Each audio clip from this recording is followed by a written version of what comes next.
দুচোখ যেদিকে যায় কোরবানির পশুকে ঘিরে শুধু ক্রেতা বিক্রেতাদের উপচে পড়া ভিড়ই চোখে পড়ে। আয়তন ও আকারের দিক থেকে এটি গাজীপুরের সবচেয়ে বড় পশুর হাট। ঈদের আগে মঙ্গলবার শেষ হাটবার হওয়ায় কাপাসিয়ার আমরাইত হাট ছিল জমজমাট।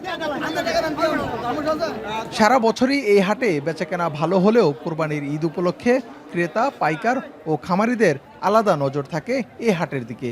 এখানকার স্থানীয় খামারিরাও অপেক্ষায় থাকেন এই দিনটির।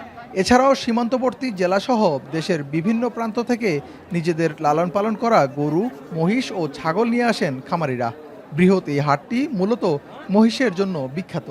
এবছর গবাদি পশু লালন পালনে খরচ বেশি হওয়ায় দাম কিছুটা বেশি হাঁকছেন ব্যাপারীরা। এ নিয়ে ক্রেতা ও বিক্রেতাদের মধ্যে রয়েছে মিশ্র প্রতিক্রিয়া। কালীগঞ্জ গাজীপুর থেকে আসছি, মহিষ কিনলাম 1,65,000 টাকা দিয়ে। মোটামুটি আলহামদুলিল্লাহ খুশি।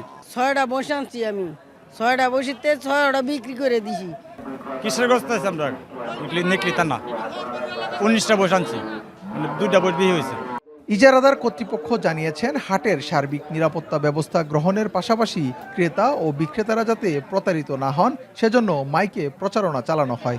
এদিন অন্তত 100 কোটি টাকার কোরবানির পশু বেচাকেনা হবে বলে প্রত্যাশা তাদের।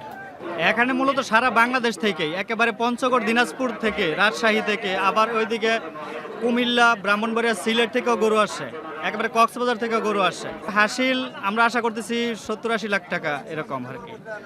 আর এনে তো প্রায় 100 কোটি টাকা বেচা কিনা হবে আর কি মোট। 2 যুগ ধরে চলা জেলার বৃহৎ এই পশুর হাটে রাজধানী ঢাকাসহ বিভিন্ন জেলার পাইকার ও ক্রেতাদের সমাগম ঘটে। ইফতেখার রায়হান, এখন Gazipur. Lily Lemon Face Wash. Lily, always